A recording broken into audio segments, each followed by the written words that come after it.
Hello, नमस्कार मैत्रिणींनो, सगळ्यांना सुप्रभात. तर आजच्या नवीन ब्लॉगमध्ये तुमचं मी खूप खूप मनापासून स्वागत करते. कशा आहात तुम्ही सर्व? मस्त मजेत ना?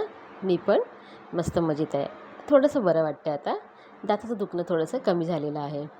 तर चला, आजचा हा जो ब्लॉग आहे ना, तो रविवारचा आहे. आणि तुम्ही बोलत असाल की रविवारचं सकाळ सकाळ गुड मॉर्निंग बोलते आणि डाळ असं होऊ शकतं ना, कारण की ही ऑर्डर आहे माझी. त्यांना तुम्हाला आधी पण दाखवली असेल की माझी 2-3 दिवस जी ऑर्डर जात होती ना, त्यांचीच ना परत मला ऑर्डर आलेली आहे की मस्तपैकी फक्त त्यांना डाळ पाहिजे होती, गोडी डाळ आणि भाजी पाहिजे होती. सॉरी, फक्त नाही, त्यावर भाजी पण पाहिजे होती, डाळ पाहिजे होती, चपात्या पाहिजे होत्या आणि भजी पाहिजे होती. तर भजी म्हणजे मी जी होळीला भजी बनवली होती, त्यामध्ये तुम्हाला दाखवलं होतं की मूग आणि चण्याची डाळ मिक्स करून मी थोडीशी भजी बनवलेली. ती त्यांना ना मी टेस्ट करायला दिली होती आणि त्यांना ती खूप आवडलेली ना, म्हणून आताच्या जेवणामध्ये त्यांनी ना मला भजी पण सांगितली होती, कारण का रविवार होता आणि त्यांना नाश्त्यासाठी थोडीशी म्हणजे चहासाठी वगैरे असं भजी पाहिजे होती. तर त्याचंच आता मी ही ऑर्डर पूर्ण करते आणि आमचं अजून जेवण व्हायला टाईम आहे. कारण का जी ती लोकं व्हेज आहेत, म्हणजे ती लोकं व्हेज खाणारीच आहेत कंटिन्यू. म्हणजे मला माहिती नाही ब्राह्मण आहेत की काय आहेत, पण ती लोकं नॉनव्हेज खात नाहीत. त्यासाठी ना मी ते मस्तपैकी डाळ, काळ्या वाटाण्याची उसळ, चपात्या आणि बघा मूग आणि चण्याची डाळ भिजत घालून त्याची मी भजी बनवलेली. त्यांची ऑर्डर ना मी देऊन आलेली आहे आणि माझ्याबरोबर मी मितालीला घेऊन गेलेली आहे. आणि ही ऑर्डर मी ना काहीतरी 11:30च्या आसपास, मी 11:30 की 12 वाजले होते, त्याच्या आसपास मी देऊन आलेली आहे. आणि मॅडमला नाही येता येता मग स्प्राईट घे, खूप ऊन लागले ना, आपण घरी जाऊन ना मस्तपैकी जलजिरा टाकून ना स्प्राईट पिऊया. त्याच्यासाठी मिताली इथे त्याची खटपट करते, म्हणजे मस्तपैकी स्प्राईट, जलजिरा आणि त्यामध्ये लिंबाचा रस मिक्स करणार आहे. तर ती तिचं तुला पण पाहिजे का, दादाला पाहिजे का, असं सगळं विचारून ते बनवत होती. आणि मी आता ना पुढचं माझं काम म्हणजे आमचं जेवण अजून बाकी होतं. त्या लोकांचं व्हेज जेवण होतं, पहिलं मी व्हेज जेवण बनवून घेतली. उगाच आपण पापात भागीदार नाही व्हायचं. सगळं त्यांचं व्हेज जेवण होतं ना, त्याच्यामुळे मी ना नॉनव्हेजचं काहीच इथे मी घेतलेलं नव्हतं. मी जाऊन आल्याच्यानंतर मनोहरला सांगितलं की आज मटण बनवायचं होतं, आयुषला मटण खायचं होतं, म्हणून मटण त्याला बोलली जाऊन घेऊन ये. त्याच्यानंतर मी सगळं माझं हे जेवण बनवायला घेतलेलं आहे. वाटण वगैरे मी सकाळीच वाटून ठेवलं होतं, कारण का त्यांची पण जी उसळ मला द्यायची होती ना काळ्या वाटाण्याची, त्यासाठी वाटण मला लागणारच होतं. तर इथे बघा मितालीने मला एक ग्लास इथे भरून ठेवलेला आहे. त्यातलंच मी मनोहर आणि मी अर्धा अर्धा घेणार. आयुषला नव्हतं प्यायचं होतं, कारण का तो जस्ट आम्ही यायच्या अगोदरच कोकम सरबत प्यायला होता, म्हणून त्याला स्प्राईट नको पाहिजे होती. आणि इथे माझं आणि मनोहरचं खूप एका मोठ्या गोष्टीवरती ना असं बोलणं चालू होतं आणि खूप उशिरापर्यंत, म्हणजे जवळजवळ आम्ही अर्धा तास गप्पा मारत होतो, ते पण उभ्या उभ्या. इथे मस्तपैकी जरा मी पण थंड झाले, म्हणजे ते स्प्राईट थोडंसं प्याली आणि थोडंसं म्हणजे अर्धा ग्लास मनोहरला दिला. तो पण छोटासाच ग्लास होता, तर आम्ही त्याच्यामध्येच दोघांनी अर्धा अर्धा ग्लास प्यालेलो आहोत.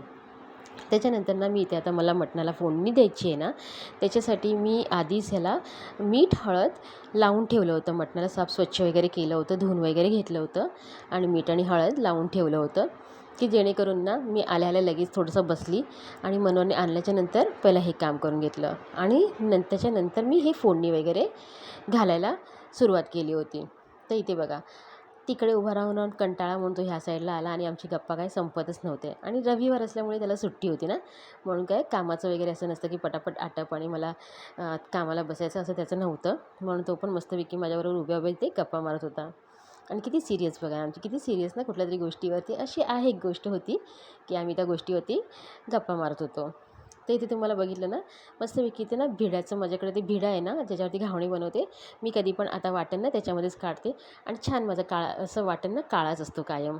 छान म्हणजे त्या भाजीला पण इतकी छान टेस्ट येते आणि भाजीचा कलरसुद्धा आहे ना असा थोडासा मस्तपैकी डार्क असा ब्राऊन येतो. त्याच्यासाठी मला ना असाच वाटण बनवायला आवडतो मोस्ट ऑफ. आणि तो वाटण म्हणजे काय, त्याच्यामध्ये पाणी वगैरे मी घालत नाही, असं सुक्काच वाटण पूर्ण मी असं वाटून ठेवते, की जेणेकरून ना जास्तीत जास्त दिवस तो चांगला टिकला पाहिजे. तर इथे तुम्ही बघू शकता मस्तपैकी इथे ना मटणाला मी फोडणी घातलेली आहे आणि ह्याच्यामध्ये ना फक्त मी, मिताली आणि मनोहरच बटाटा खाणार होतो म्हणून मी 3च पीस केले आणि ह्याच्यामध्ये घातलेलं आहे. आयुष बोलला मी बटाटा खाणार नाही, मी फक्त मटणच खाणार आहे, म्हणून त्याच्यासाठी बटाटा घातलेला नाही. एका बटाट्याचे 3 पीस केले आणि घातलेलं आहे. बाकी पूर्ण ना आता हे सगळं भिडाय ना छान त्याला ना वाटण लागलं होतं, पाणी वगैरे घालून ते 2-3 वेळा मटणामध्ये घातलेलं आहे आणि मटण आता मीठ वगैरे घालून छान असं 4 ते 5 शिट्ट्या काढून घेणार आहे. त्याच्यानंतर ना माझं जे आजूबाजूचा पसारा वगैरे होता तो सगळा आटपून वगैरे घेतलेला आणि मला भाकरी बनवायची होती ह्याच्याबरोबर. त्यासाठी मी ते बघा मटण माझं शिजून झालेलं आहे आणि भाकरीचं पीठ मी एका साईडला मळून ठेवलं आहे. दुपारचं जेवण वगैरे झाल्याच्या नंतर थोडासा आराम केलेला आहे, कारण का सकाळी पण लवकर उठलेली होती. रविवार असूनसुद्धा डबा वगैरे द्यायचा होता, म्हणजे ज्यांना द्यायचं त्यांना द्यायचं होतं ना, त्यासाठी लवकर उठावं लागलं होतं थोडंसं. तर आता मी ना आराम वगैरे करून उठलेली आहे आणि छान असा चहा ठेवलेला आहे.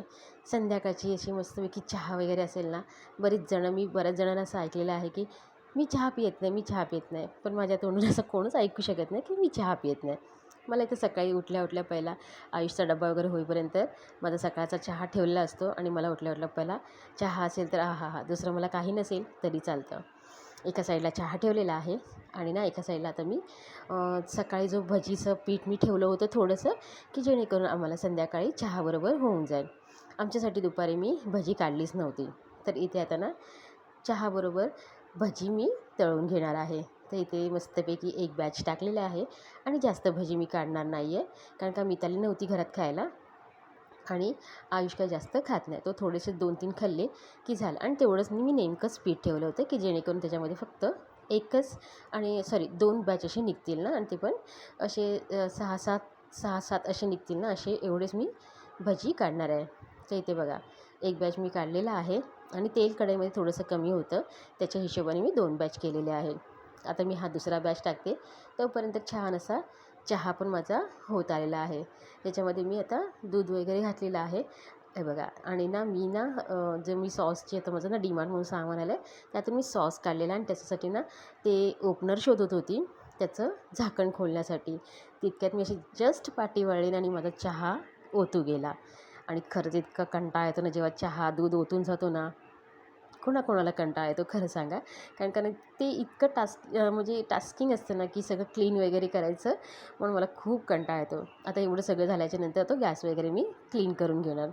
आता इथे माझं हे सगळं काम चालू असताना आयुषला पाहिजे होतं कॉफी. पण झालं काय नेमकं, जेवढा पण दूध होता ना तो मी चहामध्ये ओतलेला आहे. त्याला मग दुधाची कॉफी ना त्याला बोलली ब्लॅक कॉफी पी, तर तो त्याचं काम करतो आहे. आणि इथे काय झालं, मी हे तुम्हाला बॉटल दाखवली ना, त्याच्यामध्ये ना तो जेव्हा डीमार्टमधून ही बॉटल आलेली ना, ह्याच्यावरती मग ते लाल कलरचं झाकण असतं, त्याला झाकणच नव्हतं.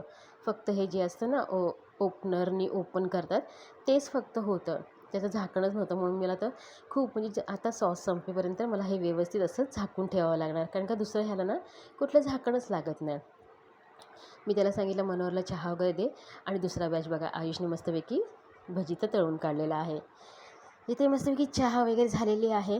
आणि आता हे जे डीमार्टचं सामान आणलेलं आहे ना, त्यातलं अर्धमुर्ध जे पण बाथरूमचं वगैरे सामान होतं ना, ते सगळं मी लावून घेतलेलं आहे. आणि एक पिशवी ना मी अशी भरून ठेवलेली आहे, की सगळं किचनचं सामान आहे. आणि बघा हे आहे ना नॉरचं सूप वगैरे, ते मनोहरला खूप आवडतं, त्याच्यामुळे ना असे मी 4 पॅकेट आणून ठेवलेले आहेत. आणि इथे नूडल्स वगैरे ते पण मी आणून ठेवलेले आहेत. हिंग वगैरे जेवढे म्हणजे आता किचनचं सगळं सामान आहे ना, ते मला किचनमध्ये जाऊन आरामात बसून लावावं लागेल एवढ्यासाठीच. कारण की आता मला कडधान्याचे किंवा डाळीचे किती डबे रिकामे झाले आहेत, कसे झालेले आहेत, काय कशामध्ये काय पलटी वगैरे मारायचे आहेत, किंवा आपण जे जुने कडधान्य असतात ते पहिला काढून ठेवतो, नवीन आधी ओततो, त्याच्यावरती ते सगळं आता मला व्यवस्थित लावायचं आहे. त्यासाठी ना सगळं चेक केलं आणि सामान आता मी सगळं भरून परत पिशवीमध्ये किचनमध्ये घेऊन चालले एवढ्यासाठीच, की आता मी तिथे मस्तपैकी बसणार, ही पिशवी घेऊन आणि सगळं सामान लावून घेणार. चला तर आता आपण किचनमध्ये जाऊया. तिथे बघा मी किचनमध्ये आल्याच्यानंतर सगळा पसारा काढून बसलेले आहे. पहिलं सगळं सामान पिशवीमधलं काढून घेतलेलं आहे. कुठले कडधान्याचे रिकामी डबे आहेत ते सगळे ॲडजस्ट केलेले आहेत. काय काय कडधान्य माझ्याकडे बऱ्यापैकी आहेत, जसं मूग मटकी वगैरे आहेच, काळे वाटाणे आहेत, गाभोळी चणे आहेत. मला फक्त मसूर आणि अजून एक कुठलं तरी कडधान्य आहे ते मी मागवलं होतं, तर ते आता मी ह्याच्यामध्ये सगळ्या म्हणजे जे माझ्या इकडे हे प्लास्टिकचे जार आहेत ना, त्याच्यामध्ये सगळे मी भरून ठेवणार आणि सगळे ॲडजस्ट करणार आहेत. म्हणजे कुठे कुठे माझ्याकडे वाल पण आहेत किंवा काळे लाल चणे असतात ना, ते पण आहे. ते थोडे थोडे आहेत ना, मग मी एका पिशवीत छोट्या छोट्या बांधून ते इथे तिथे व्यवस्थित असं समोर समोर असे दिसतील ना, की जेणेकरून मला भिजवता येतील, अशा पद्धतीने सगळे अरेंज केलेले आहेत, ठेवलेले आहेत. हा माझा प्लास्टिकचा डब्बा आहे ना, ह्याच्यामध्ये सगळं माझे राई, जिरा, हळद, हिंग किंवा एखादा मी कांदा लसूण मसाला वगैरे आणलेला असतो ना, तो सगळा ह्या प्लास्टिकच्या डब्यामध्ये भरून ठेवलेला असतो, की जेणेकरून मला ते संपलं ना मसाल्यामधले ते सगळे डबा रिकामा झाला ना, नेहमीचा मसाल्याचा डबा, की लगेच मी हा डबा काढला की त्याच्यामध्ये भरून ठेवते. त्याच्यानंतर ना आता माझा इथे खाली स्टीलचा डबा असतो, त्याच्यामध्ये फक्त माझं ना चहा पावडर आणि साखर असते. तर इथे ती आता मी ह्या डब्यामध्ये भरून ठेवणार आहे बघा.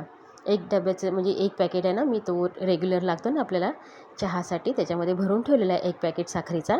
आणि तर दुसरा ना मी ह्या डब्यामध्ये ठेवून देणार आहे. सगळे डबे व्यवस्थित अरेंज केलेले आहेत. जे खालचं सामान थोडंसं इकडे तिकडे झालेलं असतं ना, ते सगळं व्यवस्थित लावून घेतलेलं आहे. आणि आता फायनली माझं सगळं सामान वगैरे पण लावून घेतलेलं आहे. तर आजचा हा व्हिडिओ जो आहे ना, एकदम शॉर्टकटमध्ये, कुठली रेसिपी वगैरे नाही आहे. रेग्युलरचंच जेवण होतं, नेहमीचंच जेवण होतं, जे तुम्हाला सगळ्यांना माहिती आहे, मी प्रत्येक टायमाला दाखवते तसंच होतं. तर व्लॉग आता इथेच थांबवते आणि व्लॉग जर आवडला असेल तर लाईक, शेअर, सबस्क्राईब.